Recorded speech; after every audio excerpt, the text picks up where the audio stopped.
Le peuple sénégalais est un peuple très jeune. On ne peut pas développer ce pays sans avoir une politique de jeunesse assez particulière et assez réfléchie. Et le sport, parce que le sport est un vecteur de développement. Et vous avez tous vu l'enthousiasme autour du sport, particulièrement du football, avec les Coupes du Monde, la Coupe d'Afrique et j'en passe. Donc voici ce Sénégal que nous voulons construire, pour ne pas être trop long, parce que je suis venu pour échanger avec vous, pas pour monopoliser la parole.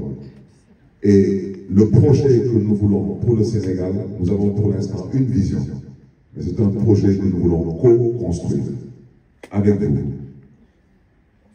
Ba may wuti mairie de Dakar dama dox mbokk ñaari at di waxtaan ak askanu Dakar moo tax bu ñu yàlla may ndam quand on est arrivé on a déroulé parce qu'on savait exactement fu ñu gars yi doon xaaree am naa yaakaar nag laa wax laa am que peut-être dinañ nekk ak gars yi ba 2029 mais nu ma gisee gars yi nii xaw ma dañ leen xaftal xaw ma leen dal parce que am na benn waaye nee na foog ñu bàyyi ko mu gouverner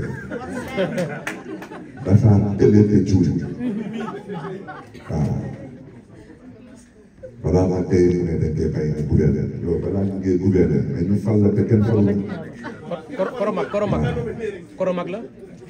parce que yàlla bënul de soxoroo yàlla dafa bënul de dafa soxoroo te du tamit du juutu voilà mais tey ay taxaw ñu ne yàlla xam nga tax dëgg faloo mais ñu ko falu parce que yàlla moo soxoroo. te ku soxla mënul jiite Sénégal waaw moo tax amaana tamit ngeen bàyyi ci xel amaana ñu am comme responsabilité ba ñu soppi affaire bi balaa 2029 te il y a de fortes chances que les choses se termineront avant 2029 parce qu'aujourd'hui nous ne sommes quasiment plus dans une république mais je vous promets une chose ici à Paris. Les choses sérieuses vont bientôt commencer au Sénégal. Parce qu'il paraît qu'il y a des gens qui ont dit qu'il n'y avait pas d'opposition au Sénégal. Ñun kenn duñu jàngal xeex. te am na tey ñuy bàkkoo lu ñu leen jàngal xeex. te yàggatul. ku yokk nag du sëkk te ragal du yeewu Sénégal. parce que ñu bëgg a foyer avec l'avenir de 18 millions de Sénégalais dañu dul toog di ko seetaan.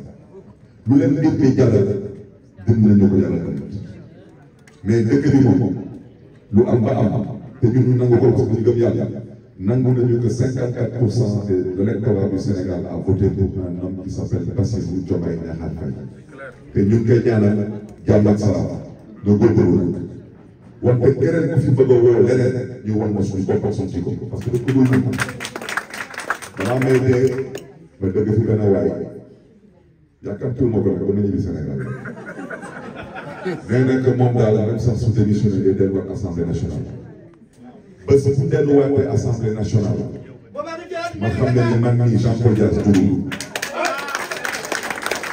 parce que amul kenn du sa man xëccoo naa pour doon député wante waxoon naa ko nangu ma dara ci assemblée nationale moo tax ba ñuy def seen tàppale ma seetaane ak seen assemblée nationale. Mbiru mairie de Dakar de notre sori, je le répète, ça a été un braquage. Et ceux qui ont braqué la mairie de Dakar le regretteront. Ça, je vous le promets. Je ne suis pas un homme qui menace qui que ce soit. Je suis un homme de principe. Il ne s'agit pas de mon mandat. Il s'agit de la mairie de Dakar. Il s'agit du peuple de Dakar qui a voté et qui a élu un maire au suffrage direct. Nous n'avons pas de remettre en cause. Ceux qui l'ont fait vont le regretter. C'est pour le principe, pour que plus jamais au Sénégal, un homme politique pense qu'avec le pouvoir, il peut se permettre de remettre en cause le vote du peuple. Ce n'est pas acceptable. Et c'est la raison pour laquelle je vous dis, s'il retourne à l'Assemblée nationale, il y a un moyen, je retourne avec lui à l'Assemblée nationale. Et comme on a mon d'arrêter l'Assemblée nationale, qu'il sache une chose, s'il retourne à l'Assemblée nationale, nous allons envahir l'Assemblée nationale pour le mettre à la porte. Parce que ce que la loi dit, c'est clair. La loi dit que quand on a été condamné définitivement, on est radié de son mandat de député. Et le ministre de la Justice m'entend. Il m'entend très bien, ce ministre de la Justice. Et lui aussi, il doit comprendre une chose. Il a posé des actes et il aura aussi des comptes à rendre. Parce qu'il sait que ce qu'il a fait envers mon mandat de député, c'est totalement illégal, il le sait. Mon mandat précédent, sous Macky Sall avait la possibilité déjà, je le confirme, par le biais de son ministre de la Justice, de me retirer mon mandat de député. Il avait la possibilité. Il ne l'a pas fait. C'est pourquoi je dis que Macky Sall, ça reste de même l'élégance personnifiée. Dans l'opposition, il a été élégant. Quant à mon mandat de maire, Macky Sall savait que je n'étais pas condamné pour un crime, mais pour un délit. Il ne pouvait pas me retirer ce mandat. C'est pourquoi ceux qui l'ont fait là, ils comprendront qu'il y a le Santana et le Djoudi. Maintenant, quant à celui qui dit que s'il démissionne, il retourne à l'Assemblée, s'il retourne à l'Assemblée, on va envahir l'Assemblée. C'est tout. Parce que le Sénégal, nous n'avons ni pas de droit, nous ne l'avons pas. D'ailleurs, mais que le président Bassirou Diomaye Faye xoolal taxawaayam te gën a góorgóorlu il y va de l'intérêt de tout le monde am na lu kenn dul toog ci seetaan yow kan nga mën a toog fii Sénégal da ngay napp ji mais que tu te prends pour qui tu te prends pour qui nous sommes dans une république si dans une république il y a des textes il y a les lois ça s'applique à tout le monde. Ceux qui ont été condamnés définitivement doivent savoir à quoi s'en tenir. Moi, j'ai été condamné plusieurs fois au Sénégal et j'ai accepté le verdict des tribunaux. Des fois, je n'étais pas d'accord. Je suis un citoyen. Je peux commenter une décision de justice, mais je n'ai pas d'autre choix que de l'accepter et de subir. Yo, nous condamnons là. Voilà, mais il sait très bien qu'il est inéligible. Mais 2029, on vient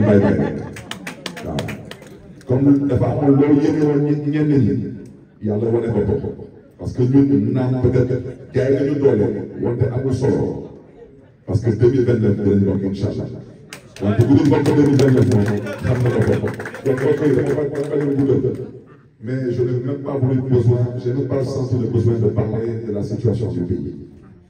Que ce soit la situation économique, vous la connaissez, la situation diplomatique, vous la connaissez, la situation en termes de liberté individuelle et collective, je n'ai pas besoin de le faire, un dessin. Sous nous donnons à l'heure où on parle et encore dans une situation où il n'y a qu'un seul objectif, c'est de le museler. Et c'est à dénoncer. Pour tout le monde, il va le regarder. Ce qu'elle dit, Abdou Nguer, ce qu'elle dit, Assane Diouf, ce qu'elle dit, Lat Diop, ce qu'elle dit, Bachir Fofana, ce qu'elle dit, Moustapha Diakhaté, Koulou Diop, Assane, je l'ai dit. Et toutes ces personnes, aujourd'hui, sont en prison à cause de la volonté d'une personne qui est totalement allergique au principe de la démocratie. Et c'est ça qui est dommage. Et je ne vais pas cesser de réitérer mon appel envers les magistrats. Nous avons parce qu'ils ont des familles. Ce sont des Sénégalais. Nous nous disons que chaque fois que nous parlons pour le contexte scolaire, mais nous avons des Gougou cette travail. Parce que quant à cette personne-là, il a insulté tout le monde, y compris les magistrats.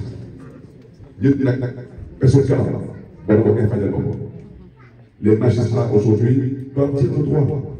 Ceux qui doivent être condamnés, on est condamné, il n'y a pas de souci. Mais on ne peut pas mettre des gens en prison parce qu'ils ont exprimé leur point de vue. C'est ça la vérité. Et pendant ce temps, il y a des gens qui sont là à insulter, y compris le maire, d'honnêtes citoyens.